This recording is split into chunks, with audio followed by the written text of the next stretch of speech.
La integración económica es una meta para la mayoría de los países en el mundo al término de la Segunda Guerra Mundial, ya que por medio de esta se pueden optimizar aspectos relacionados no solo con la economía. Los países del norte de África no han sido la excepción.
La Unión del Magreb Árabe es un acuerdo de interacción comercial firmado el 17 de febrero de 1989, hace ya 23 años, en Marrakech, Marruecos, por los jefes de Estado de Mauritania,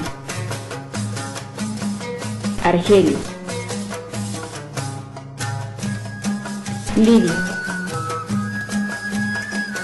Marruecos y Túnez. Sus principales objetivos son la integración mediante una política común con el objetivo de lograr el progreso de los países miembros,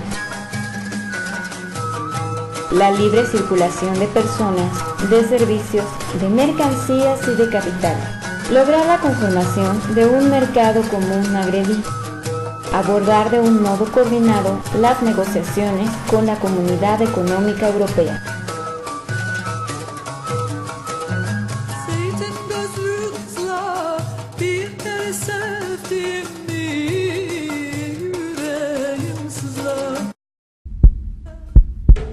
¿Qué es el Magreb?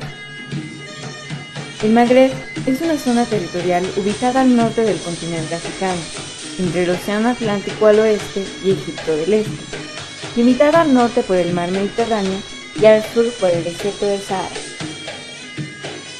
Antiguamente, esta zona era habitada predominantemente por etnias, entre las cuales se destacaba la etnia de los bereberes, quienes se caracterizan por ser agricultores, comerciantes y nómadas. Por ello mismo, es uno de los pueblos más antiguos de la región hasta nuestros días. Conservan sus costumbres y su lengua, autodenominándose Imasigen, es decir, hombres libres. A pesar de que importantes civilizaciones como los romanos tuvieron contacto con este pueblo, ninguno había logrado tener una penetración importante y perdurable en la zona hasta que se desarrolló la invasión árabe. Desde entonces, la religión predominante en la zona es el Islam, y la lengua oficial en esta misma es el árabe.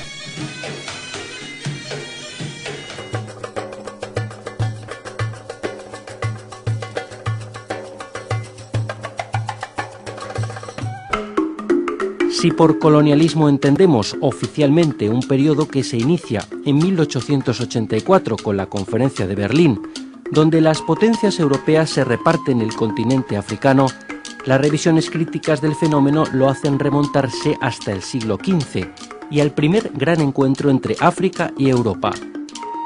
No obstante, el despliegue ordenado y sistemático de los imperios europeos se consolidaría en las primeras décadas del siglo XX. La historia del Magreb está vinculada a la historia de la cuenca mediterránea, a los pueblos fenicios, a los vándalos, a la conquista del Imperio Romano y Bizantino, a la expansión del Islam, a la reconquista cristiana española y a la posterior colonización europea. Entre idas y venidas, los pueblos del norte de África, que hoy conforman el Magreb, lejos de ser homogéneos, estuvieron expuestos a un sinfín de relaciones culturales y comerciales, mientras iban definiendo sus idiosincrasias y estableciendo sus hegemonías locales. Marruecos es una monarquía parlamentaria. En vez de se le da un estatuto de protectorado, no, entonces es distinto, entre comillas, al resto.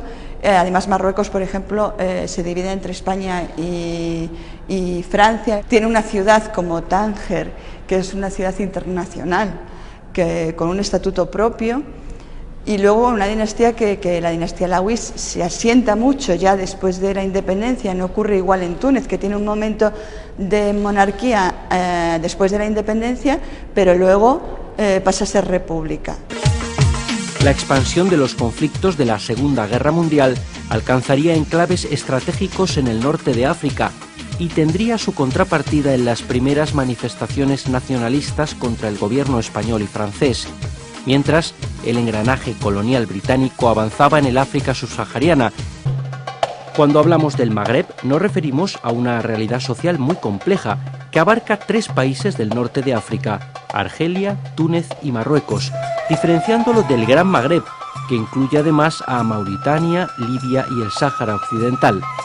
Si nos ponemos a hablar del componente de los grupos sociales que habitan en este amplio territorio, pues tendremos desde el componente árabe hasta el componente bereber, el componente tuareg, el componente beduino, etcétera, ¿no? Es decir, otra vez volvemos a hablar de cuestiones muy diferentes, aunque tengan una unión común en algunas cuestiones. Dentro del bereber, pues por ejemplo, nada tiene que ver quien conoce Marruecos de la zona del Rif a la zona del Sus, a la zona de la Yebala, que está al lado del Rif, toda la zona de Tánger, etcétera. Entonces, bueno, pues ahí también sería muy complejo. La unión podría venir también, pues no por el tema de la lengua, pero ni incluso el árabe cotidiano, el de la vida cotidiana, quien habla árabe, es igual en todos los sitios.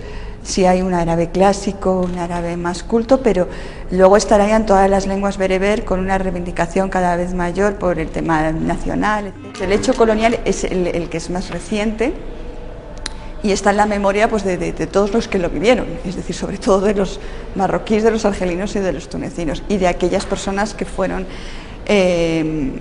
a estos países, digamos, como colonos, entre comillas, ¿no? Entonces, bueno, pues es muy complejo porque realmente, y de hecho yo creo que la historia reciente de estos países tiene que ver mucho con lo que pasó en la época de las colonias. No es lo mismo para lo que pasa en Túnez, ni la colonización de Argelia, que fue muy dura, sobre todo en la época de la independencia. Habitantes de la Casbah, la rebelión se debilita cada vez más. El terrorista Ben Amin ha sido abatido en este momento. Esta mañana ha sido arrestado Belkacel Moussa, comandante del segundo sector del FLN. Habitantes de la Casbah, los terroristas del FLN son vuestros falsos hermanos. Abandonadlos a su destino. Contad con la protección del ejército francés. Denunciad a los terroristas y a los agitadores. Colaborad con nosotros por la paz y el bienestar en Argelia. En toda África hay una explosión de movimientos políticos, de liberación, de reivindicación en contra del colonialismo, movimientos que también eran, por otra parte, culturales, o además eran también culturales, con toda una corriente de pensadores y de ideólogos y de filósofos que crearon, por ejemplo, conceptos y términos como el de negritud, el de panafricanismo, arabidad también, el de africanidad, todas estas categorías culturales que surgen en ese momento junto con, bueno, pues también movimientos de carácter social. La llamada diáspora africana, las élites intelectuales que emigraron a Europa para formarse, regresaron a sus países después de la Segunda Guerra Mundial, convirtiéndose en adalides de muchas de las declaraciones de independencia.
se agrega la inexistencia de un país africano en condiciones de ejercer el liderazgo continental, ya que dentro de los 54 estados, solo Sudáfrica, Egipto y Nigeria poseen un rol importante en sus respectivas subregiones. Después de la descolonización, los países africanos no se han acomodado al modelo moderno del sistema internacional. Con la llegada del siglo XXI, se produjo un cambio de paradigma en la visión que los países desarrollados tenían sobre el continente africano. Pasó a tener relevancia estratégica la nueva reconfiguración del escenario y la seguridad intraestatal e interestatal se incluyó con prioridad en la agenda internacional. Además de las misiones de paz de Oriente Medio, como la existente en Siria y en el Líbano, 6 de 15 misiones de paz se desarrollan actualmente en África, aparte de 20 misiones en esta misma zona del mundo y que ahora están en condiciones de finalizadas. Todas ellas constituyen evidencia de una región inestable. A un primer plano de la preocupación internacional pasaron aquellos estados que presentaban indicativos de crecimiento más bajos, donde las diferencias tribales y el surgimiento de piratas y señores de la guerra ha impedido cualquier cambio sustantivo. Emergieron estados fallidos y junto a ellos movimientos migratorios e interminables cantidades de refugiados, que por sobre mejores expectativas de vida buscaban la mera sobrevivencia. Por ello, la gestión y aporte material de la comunidad internacional no ha sido suficiente y muchas veces se ha procedido sin la voluntad correspondiente, como también los propios africanos han obstaculizado el apoyo internacional al no mediar como los principales protagonistas del anhelado cambio político y social. En el contexto de las fuerzas disociadoras que interactúan en todo África y Oriente Medio, los colindes del norte de África con el mar Mediterráneo han permitido que los países del Magreb, además de Israel, Líbano, Siria y Palestina, se beneficien de sus recursos y comunicaciones, como también de los respectivos estrechos que permiten proyectarse hacia el Atlántico por Gibraltar, al Mar Negro por el Bósforo y Dardanelos y al Mar Rojo por el Canal de Suez. Esta cercanía norafricana con Europa ha producido variados influjos culturales con los pros y contras que significa. Por una parte, las inversiones y turismo europeo se han concretado con mayor facilidad en el norte de África, pero por otra, Europa ha sido objeto de una fuerte presión inmigratoria que se proyecta hacia su interior a través de España, Grecia e Italia. La cercanía con el Mediterráneo y Europa ha permitido a los países del Magreb contar con indicativos de desarrollo superiores a los otros estados del interior del continente, como también recibir la influencia política, laica y democratizadora de la Europa occidental, que no ha permeado el Islam, pero sí ha permeado la estructura de los estados. Por lo anterior, el fenómeno de inestabilidad social que se expresa con revueltas populares en el norte de África y Medio Oriente, a partir de diciembre del año recién pasado, encuentra su explicación en la precariedad estructural del Estado como forma de organización política, junto a una estructura económica que en general se caracteriza por lo siguiente. La economía se sustenta en la exportación de materias primas como petróleo, gas, minerales, actividades turísticas y fabricación de textiles. La mayor parte de la propiedad de los sectores productivos anteriormente indicados está radicada en una pequeña élite. La gestión empresarial al más alto nivel proviene del extranjero y pertenece a las transnacionales que aportan el capital y deciden el destino de la producción. Producto de lo anterior, la clase media es minoritaria y la inequidad es extrema. Poseen un inconsecuente índice de desarrollo humano y un alfabetismo que en algunos casos no supera el 60%. En el sector bajo y medio de la población persisten estructuras tribales de clanes y clericales primitivas, que junto a un sistema de justicia y policial ineficiente conforman un todo crítico para el ejercicio de las responsabilidades políticas y sociales. La agricultura en la mayoría de los países es primitiva o su producción es de un alto costo, por lo cual la población depende para subsistir de las importaciones. Por último, el 60% de la población es menor de 20 años y es en ese sector donde las tasas de desempleo son superiores al 30% en algunos casos y la falta de recursos básicos para la subsistencia ha conducido a la desesperación de una población joven que frente al espejo de Europa occidental ha tomado conciencia que los cambios no provendrán de sus autoridades de no mediar su propia voluntad y esfuerzo. Los problemas estructurales enunciados persistirán si no convergen en su solución las voluntades nacionales e internacionales. De allí que el plan de asistencia económica para el Medio Oriente y Norte de África, anunciado por el presidente Obama el 19 de mayo del presente año, se haya catalogado como un paso en la dirección correcta que podría ayudar a lo anterior. Observada de esta forma, la situación en los países del norte de África, se puede entender mejor el origen de las revueltas y se puede aseverar que éstas se originan por el rechazo de una forma de gobierno que las nuevas generaciones no están dispuestas a aceptar. Los factores geohumanos y geoeconómicos gravitan en la definición de los objetivos geopolíticos de cada uno de los estados. La perspectiva aludida es el paso previo para una valorización geoestratégica del área del Magreb, Oriente Próximo y Oriente Medio. Para esto, primero me centraré en los recursos naturales de los estados y luego los intereses contrapuestos y desarrollo militar correspondiente. Salvo excepciones, todos los países enunciados poseen petróleo y gas natural en cantidad suficiente para su exportación. En segundo orden, diamantes, oro, hierro y otros minerales, pero es en el petróleo donde se centra la atención mundial. Prueba de ello son las fluctuaciones que ha tenido el precio a partir de los incidentes en el norte de África y la reacción de la comunidad internacional que en previsión de sus intereses también se ha movilizado para mantener los flujos de exportaciones, al menos los que realiza Libia, Argelia y Arabia Saudita. En la gráfica se aprecian los países en un tamaño que refleja la cantidad de petróleo disponible, mas no su tamaño real, por eso la distorsión.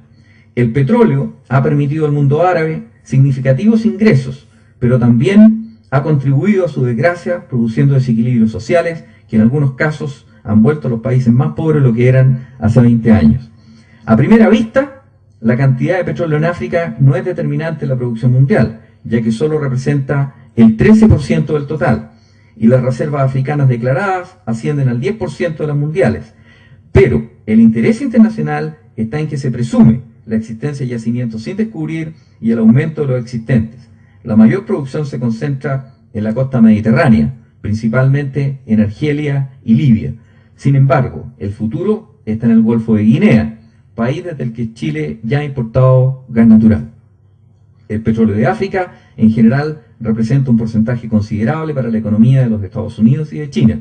El mundo desarrollado está consciente que el desarrollo social de África oscila junto a las variaciones en el precio del petróleo y por ello la alarma a cualquier nuevo orden internacional que se pueda presentar cuando África y el Medio Oriente producen más de la tercera parte del petróleo mundial. En Oriente Medio y Península Arábica en particular, la situación es diferente. En esta zona se concentra más de la mitad de las reservas mundiales de petróleo. Se genera cerca de un tercio del consumo mundial, con una diferencia estratégica respecto a otros importantes productores. Prácticamente toda la producción del Medio Oriente es para exportarla y no para su consumo doméstico. Por ello, los mayores flujos comerciales de petróleo van desde Medio Oriente hacia Europa, Asia Pacífico y los Estados Unidos. Este último país es considerado un gran aliado de Arabia Saudita, país que a la vez es el primer exportador de petróleo y el líder en el cartel de la OPEP. En Arabia Saudita, el sector petrolero representa el 75 y 90% de los ingresos presupuestados y exportaciones, respectivamente.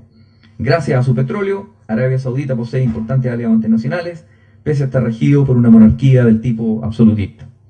En este país, la ley contempla que los reyes serán los descendientes del primer rey y que el Corán será la constitución del país. Por ende, los principales miembros de la familia real o Casa de Saúd son los encargados de elegir al rey, que siempre será un miembro de esa familia con la aprobación de los líderes religiosos del país. Algunos analistas internacionales indican que si los saudíes tuvieran verdadera libertad para expresarse, se vería que tienen enormes deseos de cambio.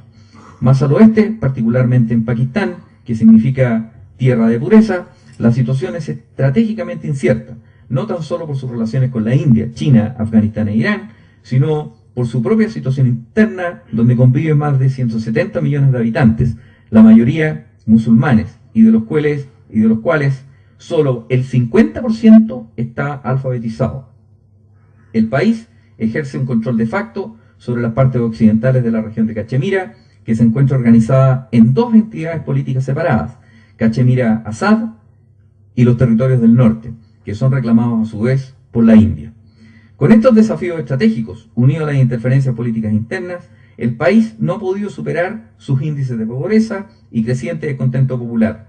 Recibe ayuda y es considerado un aliado de Estados Unidos, pero en la ciudadanía, la guerra contra el terrorismo en general es muy impopular, sobre todo por el alto costo en vías civiles. Pese a ello, y a propósito de la muerte de Osama Bin Laden, los pakistaníes, de acuerdo a las encuestas, están más preocupados del desempleo y costo de vida que de la violación de su integridad territorial. En Pakistán, los cuestionamientos en relación a este suceso se han dirigido a criticar a sus servicios de inteligencia más que a la violación de su soberanía misma. Todo este contexto general al que me he referido se da en un verdadero arco de influencias y tensiones, donde conviven diversas formas de gobierno, que van desde las monarquías constitucionales, repúblicas, monarquías absolutas, repúblicas islámicas, teocráticas y también dictaduras militares.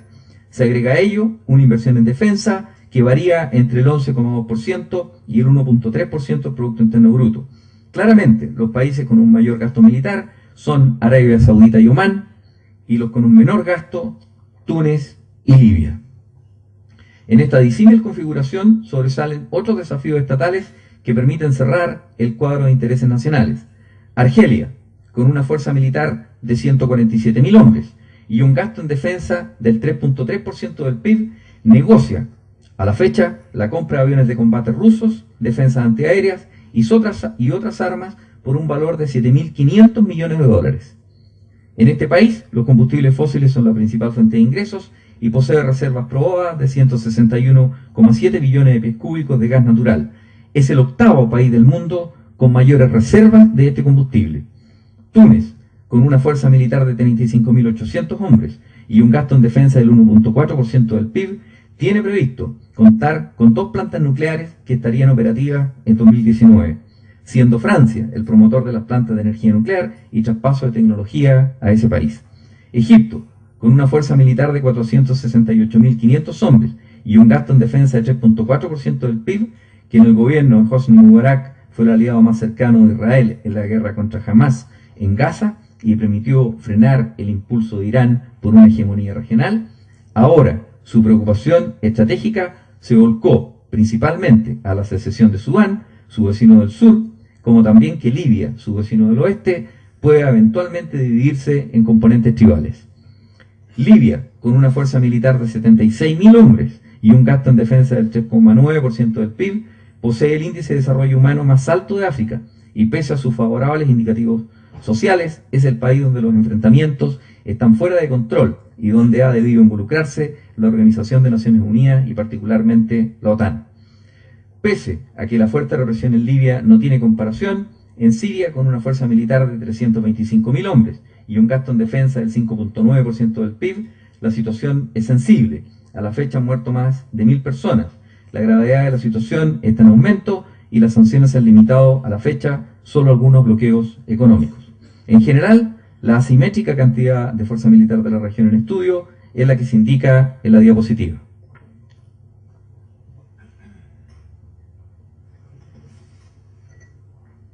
Por último, cabe señalar que la instancia de organización defensiva Consejo de Cooperación del Golfo Arábico, que reúne a Arabia Saudí, Emiratos Árabes Unidos, Omán, Qatar, Bahrein, Kuwait y Jordania, han invitado a Marruecos a adherirse a la organización, pese a la distante posición geográfica de este último país.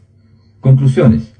Las revueltas que se han iniciado en los países del norte de África no se pueden atribuir solo a circunstancias relacionadas con el desempleo y el aumento del costo de vida, mucho menos al fundamentalismo islámico. Por el contrario, son el detonante de problemas que están relacionados con las formas de gobierno, distribución del ingreso, aplicación de justicia, falta de democracia y expectativas de vida.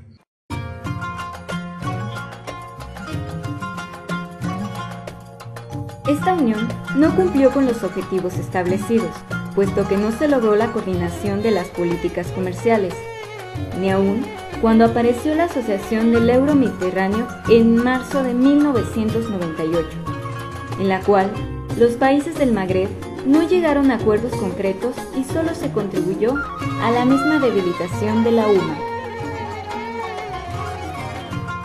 La UMA ahora se encuentra en estado inactivo, pues la integración en el Magreb pareciera ser una necesidad común, pero se resiente por fricciones políticas e insolvencias estructurales que no se corrigen cada vez que sus líderes pretenden relanzarla. Sin embargo, tal vez, fijándose en los intereses comunes, es como esta unión puede sostener el objetivo principal con el que se inició.